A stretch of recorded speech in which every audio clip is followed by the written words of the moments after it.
मतलब कि 1885 से लेकर 1951 के बीच में जितने भी भारतीय राष्ट्रीय प्रमुख आंदोलन हुए हैं, घटनाएं हुई हैं, समझौते हुए हैं, सभी को मैंने एक ही वीडियो में कवर किया है। आजकल एग्जामिनर क्या कर रहा है, आधुनिक भारत के जितने भी आंदोलन हैं सभी को बहुत डीपली पूछ रहा है। इसलिए मैंने जितने भी आंदोलन हैं प्रमुख, होम रूल आंदोलन हो, लखनऊ पैक्ट हो, रोलेट एक्ट हो, खिलाफत आंदोलन हो, गोलमेज सम्मेलन हो, सभी को मैंने डीपली बहुत ही अच्छे तरीके से कवर किया है। तो ये वीडियो थोड़ी बड़ी जरूर बन सकती है, पर इतना जरूर है कि अगर आप वीडियो को देखते हैं तो आज आपको सीखने को बहुत कुछ मिलेगा और आपका इस टॉपिक से एक नंबर जरूर पक्का हो जाएगा। तो इसलिए बिना देरी किए हुए इस वीडियो को चलिए शुरू करते हैं। तो शुरुआत करते हैं 1885 की प्रमुख घटना से। तो 1885 में भारतीय राष्ट्रीय कांग्रेस की स्थापना हुई थी और भारतीय राष्ट्रीय कांग्रेस पर मैंने एक स्पेशल वीडियो बना रखी है। अगर आपने उसे अभी तक नहीं देखा तो मैं आई बटन में उस वीडियो का लिंक दे दूंगा। आप इस वीडियो के खत्म होने के बाद आई बटन पर क्लिक करके उसे जरूर देख लेना। मैंने उसमें कांग्रेस के जितने भी अधिवेशन है सभी को कवर किया है। तो इसमें भी मैं कांग्रेस के बारे में थोड़ा बता देता हूँ। तो भारतीय राष्ट्रीय कांग्रेस की स्थापना अगर एग्जैक्ट डेट पूछी जाए तो 28 दिसंबर 1885 को इसकी स्थापना हुई थी और इसके संस्थापक थे एलन ऑक्टेवियन ह्यूम, जिन्हें एओ ह्यूम भी कहा जाता है, और ये स्कॉटलैंड के निवासी थे। और स्थान पूछ लिया जाए तो बम्बई के गोकुल दास तेजपाल संस्कृत विद्यालय में भारतीय राष्ट्रीय कांग्रेस की स्थापना हुई थी और उस समय वायसराय थे लॉर्ड डफरिन। और दादा भाई नौरोजी ने ही इसका नामकरण भारतीय राष्ट्रीय कांग्रेस किया था, क्योंकि जब ये पार्टी बनी थी तो उस समय इसका नाम था भारतीय राष्ट्रीय संघ और बाद में दादा भाई नौरोजी ने इसका नाम बदलकर भारतीय राष्ट्रीय कांग्रेस कर दिया। इतना कुछ आपको कांग्रेस के बारे में पता होना चाहिए और डिटेल में जानना है तो आप उस वीडियो को जरूर देखिएगा। तो 1885 के बाद 1916 का सबसे महत्वपूर्ण आंदोलन है होम रूल आंदोलन। काफ़ी इंपॉर्टेंट है और कई बार पूछा गया है। तो आखिर ये है क्या है, पहले इसके बारे में जान लीजिए। तो प्रथम विश्व युद्ध के दौरान की यह घटना है। प्रथम विश्व युद्ध के आरंभ होने पर भारतीय राष्ट्रीय कांग्रेस के जो नरमपंथी दल था उन्होंने ब्रिटेन की सहायता करने का निर्णय लिया। इसके पीछे ये कारण था कि अगर भारत ब्रिटेन का साथ देगा तब विश्व युद्ध के खत्म होने के बाद जो ब्रिटेन है भारत को आज़ाद कर देगा। परंतु जल्दी कांग्रेस को यह पता चल गया कि जो अंग्रेजी सरकार है ऐसा नहीं करेगी, तो उन्होंने इसी के बीच होम रूल आंदोलन शुरू कर दिया। तो होम रूल आंदोलन कहाँ से प्रभावित है, ये कई बार पूछा गया है। तो होम रूल आंदोलन जो है वो आयरलैंड के होम रूल आंदोलन से प्रभावित था और इसे दो लोगों ने शुरुआत की थी। सबसे पहले इसकी बाल गंगाधर तिलक ने और एनी बेसेंट ने। तो बाल गंगाधर तिलक ने इसकी शुरुआत पुणे के बेलगांव से की थी और एनी बेसेंट ने मद्रास से की थी। कई बार पूछा गया है कि बेलगांव से किसी ने शुरुआत की, तो बाल गंगाधर तिलक ने। इसे आप इजीली याद भी कर सकते हैं। देखिए बेलगांव और बाल, इसकी शुरुआत देखिए ना, बेल और बाल एक ही तरह से शुरू हो रहे हैं, तो इससे आप इसे याद रख सकते हैं इजीली।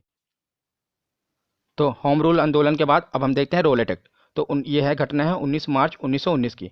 तो 1919 में तीन प्रमुख घटनाएं हुई थी और तीनों काफ़ी इंपॉर्टेंट है, कई बार पूछी गई हैं। पहला है रोलेट एक्ट, दूसरा आगे हम पढ़ेंगे जलियांवाला बाग हत्याकांड और तीसरा है खिलाफत आंदोलन। ये तीनों ही इंपॉर्टेंट है और हिस्ट्री बहुत ही मज़ेदार है। अगर आप इसे लिंक करके पढ़ेंगे तो आपको बहुत ही ईजी लगेगी। तो जैसा कि हमने देखा होम रूल आंदोलन के समय क्या हुआ था कि जो भारतीय थे इन्होंने ब्रिटेन का साथ दिया था कांग्रेस से, ये सोच के कि भारत को आज़ाद कर देंगी, और उसके परिणाम स्वरूप उन्होंने वो रोलेट एक्ट लेकर आ गए। तो रोलेट एक्ट क्या था, ये काला कानून था जिसके अंतर्गत किसी भी व्यक्ति को संदेह के आधार पर गिरफ्तार किया जा सकता था। मतलब अगर अंग्रेजी सरकार को किसी भी व्यक्ति पर शक हो जाता था तो वह उसे बिना अपील के और बिना दलील के उसे गिरफ्तार कर सकती थी। इसीलिए इसे बिना वकील, बिना अपील और बिना दलील का कानून कहा गया, किसे, रोलेट एक्ट को।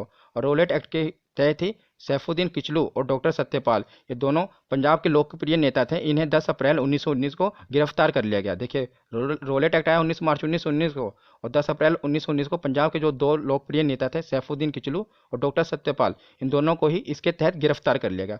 तो किया गया 10 अप्रैल को। उसके 3 ही दिन बाद 13 अप्रैल 1919 को, 13 अप्रैल को वैसाखी मनाई जाती है। तो वैसाखी वाले दिन ही जलियांवाला बाग में का हत्याकांड हुआ था। तो इसमें क्या होता है, रोलेट एक्ट के विरोध में पंजाब के अमृतसर के जलियांवाला बाग में एक सभा बुलाई गई थी, क्योंकि जो पंजाब के नेता थे उन्हें गिरफ्तार किया गया था, इसलिए पंजाब में ये सभा बुलाई गई थी और वहाँ पर शांतिपूर्ण विरोध चल रहा था कि हम अपने नेता को कैसे छुड़ाएं, और रोलेट एक्ट का विरोध कर रहे थे। पर जनरल डायर ने क्या किया, वहाँ पर उन पर अंधाधुंध गोलियां चलवा दी और वो काफ़ी लोग उस समय मारे गए थे। और इस घटना के विरोध में महात्मा गांधी जी ने केसरी हिंद की उपाधि और रविंद्रनाथ टैगोर ने सर की उपाधि लौटा दी थी। इन्हें अंग्रेजी सरकार के द्वारा केसरी हिंद की तो उपाधि मिली थी महात्मा गांधी जी को और सर की उपाधि मिली थी रविंद्रनाथ टैगोर जी को। दोनों ने इस उपाधि को इस घटना के बाद त्याग दिया और इसे लौटा दिया वापस अंग्रेजी सरकार को। आज भी आप देखते हैं मीडिया में आपने खबर सुनी होगी, जब भारतीय सरकार से लोग असंतुष्ट होते हैं तो अपनी पद्म विभूषण की उपाधि, पद्मश्री की उपाधि लौटा देते हैं ना। आप सुनते हैं कि पुरस्कार लौटाए गए, तो उस समय भी महात्मा गांधी जी ने केसरी हिंद की उपाधि उन्हें मिली थी और रविंद्रनाथ टैगोर को सर की उपाधि मिली थी। ये क्वेश्चन पूछा जाता है कि किस घटना के बाद उन्होंने ये उपाधि लौटा दी थी, तो जलियांवाला बाग हत्याकांड के बाद उन्होंने ये उपाधि लौटा दी थी। और इस घटना होने के बाद एक कमीशन बैठाया गया जिसे कहा जाता है हंटर कमीशन। तो हंटर कमीशन नियुक्त किया गया था इस घटना की जांच के लिए कि आप देखिए किसकी गलती थी, पर कुछ हुआ नहीं इसमें। और सरकारी रिपोर्ट के अनुसार, इस रिपोर्ट के अनुसार कि उन्होंने बताया कि सिर्फ 379 व्यक्ति ही मारे गए हैं, परंतु कांग्रेस समिति के अनुसार बताया गया कि लगभग 1000 व्यक्ति इस घटना के दौरान मारे गए थे। पर जो उस रिपोर्ट आई थी उसमें बताया गया कि सिर्फ 379 व्यक्ति ही मारे गए हैं। और आपको यह भी याद रखना है कि जो जलियांवाला बाग हत्याकांड हुआ था इसमें एक भारतीय था जिसने जनरल डायर का सहयोग किया था, उसका नाम था हंसराज। तो हंसराज नामक भारतीय ने जनरल डायर का सहयोग किया था उस समय। ये क्वेश्चन अभी तक पूछा नहीं किया, पर जब एग्जामिनर को जो शिफ्ट को टफ बनाना होता है तो ऐसा क्वेश्चन वो पुट कर देता है। इसलिए आप इसे भी याद रखिएगा कि जलियांवाला बाग जो हत्याकांड हुआ था उसमें हंसराज नामक भारतीय ने जनरल डायर का सहयोग किया था उस समय। तो जलियांवाला बाग हत्याकांड के बाद अब हम देखते हैं खिलाफत आंदोलन। ये भी 1919 की ही घटना है। तो 3 घटना है आपको याद रखनी है 1919 में। पहला रोलेट एक्ट, दूसरा उसके विरोध में जलियांवाला बाग हत्याकांड हुआ, और तीसरा खिलाफत आंदोलन। तो खिलाफत आंदोलन क्या है ये भी मैं आपको बताता हूँ। तो खिलाफत आंदोलन तुर्की में खलीफा के पद के समर्थन में ब्रिटेन के खिलाफ आंदोलन था। तो आखिर खलीफा का पद क्या था जिसके समर्थन में भारतीय थे और ब्रिटेन इसके खिलाफ था? तो मैं आपको बताता हूँ, तुर्की में जो खलीफा का पद था ये मुसलमानों के लिए एक धार्मिक पद था। मतलब खलीफा का जो पद था इसे ये मुसलमानों के लिए एक धार्मिक पद था, जिसे ब्रिटेन सरकार क्या कर चाहती थी, उसे खत्म करना चाहती थी। इसलिए जो पूरी दुनिया के मुसलमान हैं इससे नाराज हो गए, और इसका जो असर भारतीय मुसलमानों पर भी देखने को मिला। भारतीय मुसलमान भी नाराज हो गए कि आप कैसे हमारे खलीफा का पद को मतलब खत्म कर सकते हैं। इसलिए ये आंदोलन हुआ जिसे खिलाफत आंदोलन कहा गया। और भारत में इस खिलाफत आंदोलन की शुरुआत किसने की?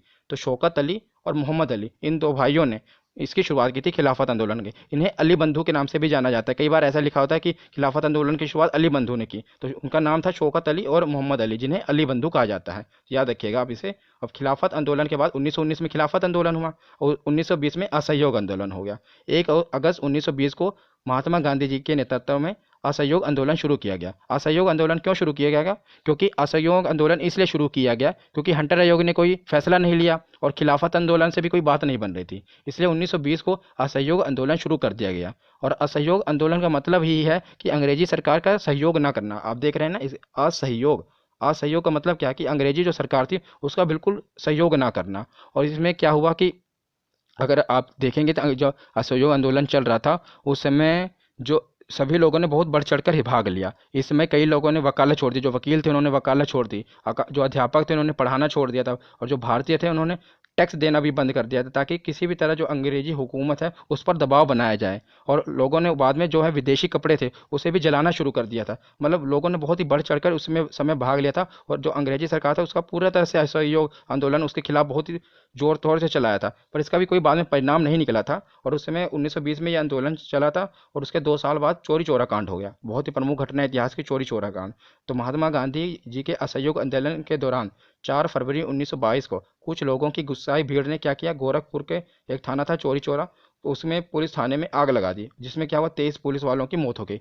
क्या हुआ था कि उस समय असहयोग आंदोलन चल रहा था और लोग अपना विरोध जता रहे थे, तो उसमें पुलिस ने क्या किया, अंधाधुंध फायरिंग कर दी थी लोगों के ऊपर। तो जो भीड़ है वो गुस्सा में आ गई, तो उन्होंने क्या किया, जो भी थाना था उसमें आग लगा दी थी, और लोगों के जो पुलिस थे उसको भी उन्होंने आग में झोंक दिया था, और कई पुलिस वाले इसमें जख्मी हो गए थे। तो ये जो हिंसक घटना हो गई थी, इसके बाद गांधी जी ने क्या किया, असहयोग आंदोलन को बंद कर दिया, मतलब वहीं पर खत्म कर दिया। क्योंकि गांधी जी जो थे वो हिंसा के विरोध में थे ना, तो जो जो चोरी चोरा कांड हुआ था उसके बाद गांधी जी ने क्या किया, जो असहयोग आंदोलन चल रहा था उसे खत्म कर दिया। तो 1922 के बाद अब हम देखते हैं 1930 का सविनय अवज्ञा आंदोलन। इसके बीच में भी गांधी जी ने कई आंदोलन किए, पर मैंने उसको स्पेशल एक वीडियो में बता रखा है। गांधी जी से रिलेटेड जितने भी आंदोलन हैं सभी को मैंने उस वीडियो में बताया, छोटी सी वीडियो में है, मैं आई बटन में उसका भी लिंक दे दूंगा, आप उसे जरूर देख लेना। इसमें मैं बस ये प्रमुख प्रमुख आंदोलन को ही कवर कर रहा हूँ। तो उसके बाद देखते हैं सविनय अवज्ञा आंदोलन को। तो सविनय अवज्ञा आंदोलन की शुरुआत हुई थी, गांधी जी ने की थी 12 मार्च 1930 को, और इसकी शुरुआत की थी दांडी मार्च से। तो ये आखिर आंदोलन गांधी जी को करना क्यों पड़ा, सविनय अवज्ञा आंदोलन? इसका आंदोलन इसलिए करना पड़ा कि गांधी जी ने क्या किया, 31 जनवरी 1930 को कुल 11 मांगे रखी थी, जिसे कहा जाता है 11 सूत्रीय मांग। ये काफ़ी इंपॉर्टेंट है, 11 सूत्रीय मांग, 11 मांगे थी उसमें। मैं आगे बताऊंगा कि वो कौन कौन सी 11 मांगे थी। तो वायसराय उस समय थे लॉर्ड इरविन, उनके सम्मुख क्या क्या गांधी जी ने 11 कुल मांगे रखी थी, और लॉर्ड इरविन ने क्या किया, उसे अस्वीकार कर दिया, मतलब उसे नहीं माना, जिसके परिणाम स्वरूप गांधी जी ने सविनय अवज्ञा आंदोलन को शुरू कर दिया और काफ़ी जोरों से इस आंदोलन को शुरू किया। तो सविनय अवज्ञा आंदोलन के दौरान ही गोलमेज सम्मेलन शुरू हो गया। 3 गोलमेज सम्मेलन हुए थे और काफ़ी इंपॉर्टेंट है, मोस्ट इंपॉर्टेंट। कई बार एग्जामिनर इनसे सवाल पूछता है और बहुत ही डीपली पूछता है, इसलिए मैंने बहुत ही अच्छे तरीके से इसे कवर किया है, ध्यान से सुनिएगा। तो 3 गोलमेज सम्मेलन हुए थे। पहला हुआ था 1930 को, दूसरा हुआ था 1931 को और तीसरा हुआ था 1932 को। तीनों लगातार हैं, इसलिए आपको याद करने में मुश्किल नहीं होगी। याद रखिएगा, सविनय अवज्ञा आंदोलन चल रहा था 1930 को, उसी दौरान गोलमेज सम्मेलन शुरू हो गया। तो आखिर ये गोलमेज सम्मेलन क्यों शुरू हुआ? तो सविनय अवज्ञा आंदोलन के खत्म करने के लिए अंग्रेजों ने सोचा कि क्यों ना महात्मा गांधी को लंदन बुलाया जाए और लंदन बुलाकर उन्हें कुछ प्रस्ताव दे उनके सामने रखे जाएं कि हम आपकी इतनी बातों को मान लेंगे और आप ये जो है सविनय अवज्ञा आंदोलन को खत्म कर दो। इसलिए लंदन में गोलमेज सम्मेलन को रखा गया। तो इसे आप जैसे नाम के देख रहे हैं गोलमेज, गोलमेज मतलब राउंड टेबल, तो इसे राउंड टेबल कॉन्फ्रेंस कहते हैं क्योंकि उस समय ये राउंड टेबल पर ही सम्मेलन हुआ था। आप इसका भी एक मतलब होता है, जैसे कि आप ये देख रहे हैं रेक्टेंगुलर टेबल, यहाँ पर जो व्यक्ति बैठता है वो क्या होता है, वो हेड होता है। घर का जो आप डाइनिंग टेबल भी देखेंगे कि जहाँ पर सब बैठकर रोटी खाते हैं, वहाँ पर भी आप इस चेयर पर किसको बैठाते हैं, घर के जो मुखिया होते हैं और बाकी फैमिली के मेंबर यहाँ पर बैठते हैं। पर जो राउंड टेबल होता है इसमें सभी बराबर हैं, कोई मुखिया नहीं, कोई बड़ा नहीं, कोई छोटा नहीं। अगर राउंड टेबल में मीटिंग हो रही है मतलब सबके बराबर हैं। तो अंग्रेज बहुत चालाक थे, ये दिखाना चाहते थे कि हम भारतीयों को बराबर अधिकार दे रहे हैं, राउंड टेबल मीटिंग रख रहे हैं, मतलब कोई बड़ा नहीं है कोई छोटा नहीं है, इसलिए उन्होंने गोल में सम्मेलन रखा है। इसका भी अपना मतलब एक मकसद था उस समय उनका। तो आपको ये भी याद रखना है कि जो तीनों गोल में सम्मेलन हुए थे एक ही जगह पर हुए थे, कहाँ पर, लंदन में हुए थे। और बाबा साहब भीमराव अंबेडकर जी ने तीनों गोलमेज सम्मेलन में भाग लिया था। और भी कई लोगों ने लिया था, पर हरदम एग्जाम में यही पूछा जाएगा और ऑप्शन में आपको बाबा साहब भीमराव अंबेडकर ही दिया होगा, इसलिए याद रखिएगा भीमराव अंबेडकर जी ने तीनों गोलमेज सम्मेलन में भाग लिया था। और जो तीनों गोलमेज सम्मेलन थे उस समय इंग्लैंड का एक ही प्रधानमंत्री था जिसका नाम था रैमजे मैकडोनाल्ड। याद रखिएगा कौन, रैमजे मैकडोनाल्ड। तो तीनों गोलमेज सम्मेलन कहाँ हुए थे, लंदन में हुए थे। भीमराव अंबेडकर जी तीनों में भाग लिया था और उस समय प्रधानमंत्री थे रैमजे मैकडोनाल्ड। तो अब देखते हैं पहला गोलमेज सम्मेलन। तो पहला गोलमेज सम्मेलन हुआ था 12 नवंबर 1930 को। आपको बस 1930 याद रखना है, डेट आपको नहीं याद रखनी। और ये कहाँ पर हुआ था, तो सेंट जेम्स पैलेस जो कि लंदन में है, वहीं पर पहला गोलमेज सम्मेलन हुआ था। और उस समय वायसराय कौन थे, तो लॉर्ड इरविन वायसराय थे उस समय। और भारतीय राष्ट्रीय कांग्रेस और महात्मा गांधी जी ने इसमें भाग नहीं लिया था क्योंकि 1930 में क्या चल रहा था, सविनय अवज्ञा आंदोलन चल रहा था, सभी अंग्रेजों के विरोध थे, तो कैसे उसमें भाग लेंगे। इसलिए कांग्रेस ने और महात्मा गांधी जी ने इसमें भाग नहीं लिया था। और भाग किसने लिया था, तो मुस्लिम लीग के नेता मोहम्मद अली जिन्ना, आगा खां और मोहम्मद अली, इन तीनों ने उसमें भाग लिया था। तो पूछा जाता है कि मुस्लिम लीग के किस नेता ने भाग लिया था, तो ऑप्शन में दिया होगा, तो आपको याद रखिएगा मोहम्मद अली जिन्ना, आगा खां और मोहम्मद अली, इन्होंने उसमें भाग लिया था। और दलित वर्ग के नेता बाबा साहब भीमराव अंबेडकर जी ने भी इसमें भाग लिया था, क्योंकि मैंने शुरुआत में ही आपको बताया ना कि बाबा साहब भीमराव अंबेडकर ने तीनों गोलमेज सम्मेलन में भाग लिया था, तो इस समय भी वो दलित वर्ग के नेता के रूप में गए थे वहाँ पर। तो बाबा साहब भीमराव अंबेडकर ने भाग लिया था इसमें, याद रखिएगा। पर कांग्रेस और महात्मा गांधी ने भाग नहीं लिया था प्रथम गोलमेज सम्मेलन में। तो प्रथम गोलमेज सम्मेलन के बाद अब हम देखते हैं गांधी इरविन समझौता। तो जो पहला गोलमेज सम्मेलन था वो अंग्रेजों ने क्यों रखा था, ताकि गांधी जी को बुलाया जाए और उनसे कुछ जो लुभावने प्रस्ताव उन्हें दिया जाए और उसके बाद उन्हें कहा जाए कि जो आप सविनय अवज्ञा आंदोलन कर रहे हैं इसे खत्म कर दीजिए। पर गांधी जी जब वहाँ पर पहुंचे ही नहीं तो जो गोलमेज सम्मेलन का उसका मतलब कोई मतलब नहीं रह गया। इसलिए उसके बाद उसके ठीक ही बाद गांधी इरविन समझौता हुआ। तो गांधी इरविन समझौता महात्मा गांधी और वायसराय, उस समय का वायसराय कौन था, मैंने बताया था ना, लॉर्ड इरविन था, तो उसी के बीच में ये समझौता हुआ जिसे महात्मा गांधी का और इरविन के बीच में समझौता, इसलिए इसे गांधी इरविन समझौता कहा गया। तो उसमें लॉर्ड इरविन ने कुछ शर्तें रखी थी। पहली शर्त थी कि सविनय अवज्ञा आंदोलन को समाप्त किया जाए। दूसरी शर्त थी कि कांग्रेस जो है दूसरे गोलमेज सम्मेलन में भाग लेने लंदन आए। और तीसरी शर्त थी कि जो ब्रिटिश सरकार का बहिष्कार किया जा रहा है, मतलब जो वहाँ का उनके सामान का बहिष्कार किया जा रहा है वो ना किया जाए। तो ये तीन शर्तें लॉर्ड इरविन ने महात्मा गांधी के समक्ष रखी। तो महात्मा गांधी जी ने भी इसके बदले में क्या, वही अपनी 11 सूत्रीय मांग, 11 मांगे रखी थी। अगर आप अब मेरी ये 11 मांगों को मान लोगे तो मैं जो है सविनय अवज्ञा आंदोलन को खत्म कर दूंगा और दूसरे गोलमेज सम्मेलन में भी भाग लूंगा। पर उस समय अंग्रेजों ने क्या कहा कि हामी भर दी कि हाँ हम आपकी 11 मांगों के मान लेंगे और आप दूसरे गोलमेज सम्मेलन में भाग लेने के लिए आ जाइए। पर बाद में उन्होंने इस मांग को माना नहीं और बाद में महात्मा गांधी जी ने भी तीसरे गोलमेज सम्मेलन में भाग नहीं लिया और फिर से सविनय अवज्ञा को आंदोलन को शुरू कर दिया। मैं आगे आपको बताऊंगा, बस आप इतना समझिए कि उस समय उसने हामी भर दी और गांधी और इरविन के बीच में ये समझौता हो गया कि गांधी जी दूसरे गोलमेज सम्मेलन में भाग लेंगे। तो अब हम देखते हैं, पहले 11 सूत्रीय मांग देख लेते हैं क्योंकि ये काफ़ी इंपॉर्टेंट है, एग्जाम में कैसे पूछा जाएगा मैं आपको वो भी बता देता हूँ। ये कुल 11 मांग है जो गांधी जी ने उसमें इरविन के समक्ष रखी थी। और एग्जाम में आपको क्या होगा, 4 ऑप्शन आएंगे, उसमें से 3 मांगे होंगी और एक मांग है जो गांधी जी ने नहीं रखी होगी। और आपसे यही पूछा जाएगा कि इसमें कौन सा गलत कथन है। तो आप कैसे पता लगाएंगे कि अगर आपको 11 सूत्रीय मांग पता होगी तभी ना। तो पहली मांग गांधी जी ने रखी थी लॉर्ड इरविन के सामने कि पूर्ण रूप से शराब पर प्रतिबंध कर दिया जाए, शराब को बंद कर दिया जाए, बैन कर दिया जाए। दूसरी मांग थी कि विनिमय की दर घटाकर 1 शिलिंग 4 पैसा कर दी जाए। तीसरी मांग थी जो भूमि लगान है आधा हो और उस पर काउंसिल का नियोजन रहे। चौथी मांग थी कि जो नमक पर कर लग रहा है इसे समाप्त कर दिया जाए। पांचवी मांग थी कि जो सेना संबंधी व्यय है उसे कम से कम 50% की कमी हो, मतलब सेना पर ज़्यादा खर्चा ना हो। और छठवीं मांग थी कि जो बड़ी बड़ी सरकारी नौकरियों का वेतन है उसे आधा कर दिया जाए। और सातवीं मांग थी कि जो विदेशी वस्त्रों के आयात पर जो निषेध कर लगे, जो आयात हो रहा है विदेशी वस्त्रों पर उस पर एक कर लगाया जाए जिसका नाम रखा है निषेध कर लगे।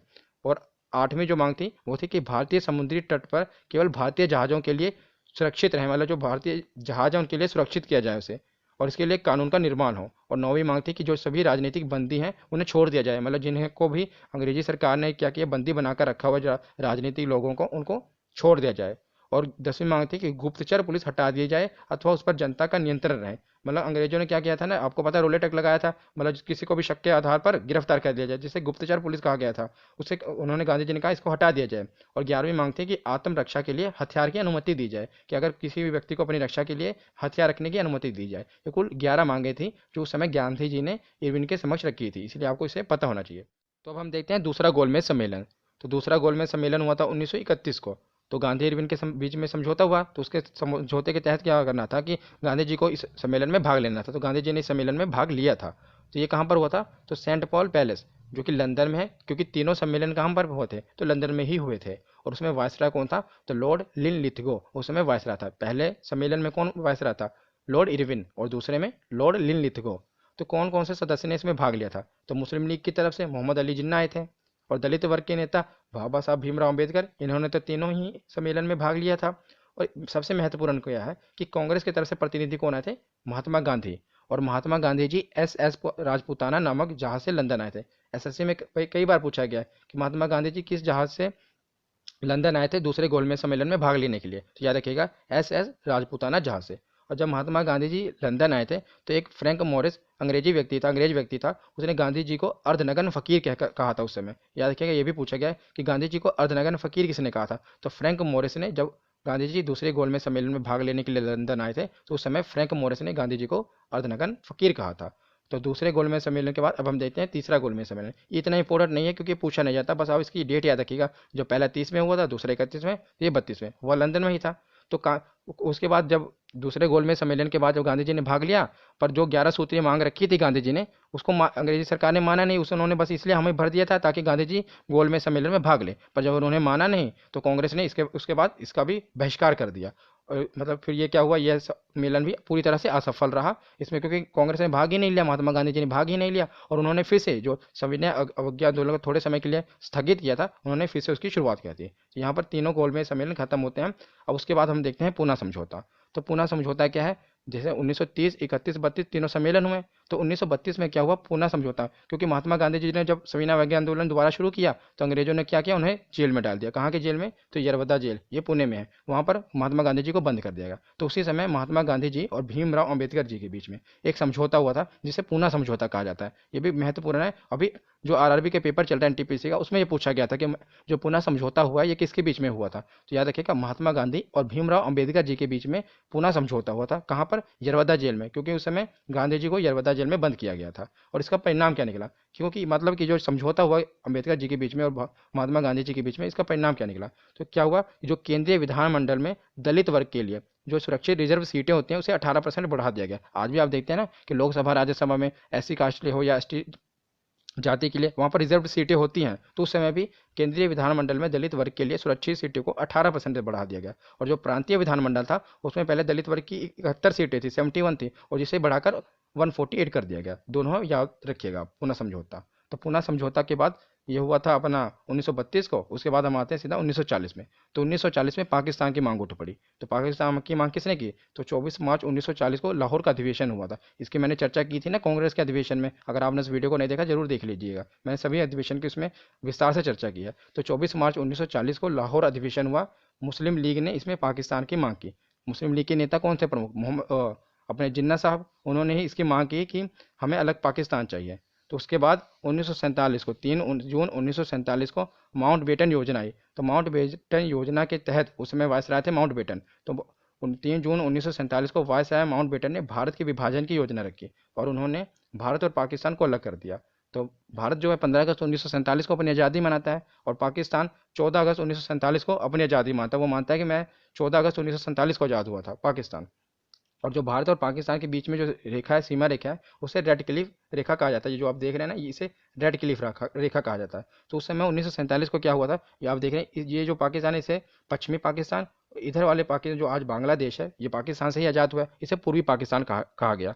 तो उस समय इसके जो रेड क्लिफ रेखा क्यों कहा जाता है, क्योंकि माउंटबेटन ने तो इसकी योजना रखी थी कि अलग कर दिया जाए, पर रेड क्लिफ को इसकी मतलब कार्यभार सौंप दिया कि आप पूरे भारत का जो है नक्शा, इसको भारत को पाकिस्तान से अलग कीजिए। तो वो बैठा, उसने नक्शा रखा। रेड क्लिफ कभी भी, आपको बात बता दूं कि रेड क्लिफ कभी भी भारत नहीं आया था, मतलब उसने ये नहीं देखा कि भारत में क्या है, कुछ नहीं, बस उसने नक्शा रखा और जो भी इस तरफ के थाने थे, मतलब सभी थानों को आपस में कनेक्ट कर दिया। अब आप देखते हैं ना, आपके इलाके का थाना होता है, उसमें उसने क्या किया, जो भी इधर के थाने थे सभी को आपस में खींच दिया, लाइन खींच दी, और इधर बैठा इधर भी लाइन में खींच दी, इधर भी थानों को मिला दिया, और कहा कि ये पश्चिमी पाकिस्तान, पूर्वी पाकिस्तान हो गया और ये पश्चिमी पाकिस्तान हो गया। और आप देखते होंगे कि उसमें कई लोगों के खेत क्या हुआ, भारत में थे और घर पाकिस्तान में, इसी कारण कि उसने बैठा, उसने बस सीधे लाइन खींच दी कि भाई ये इतने जो थाने हैं सबको आपस में कनेक्ट कर दिया और कह दिया कि भाई ये पाकिस्तान बन गया। उसको ये नहीं पता था कि भाई थाने कहाँ है, किसी खेत कहाँ पर है, घर कहाँ पर है, कुछ नहीं, बस उन्हें ऐसे नक्शा रखा और भारत और पाकिस्तान का बंटवारा कर दिया।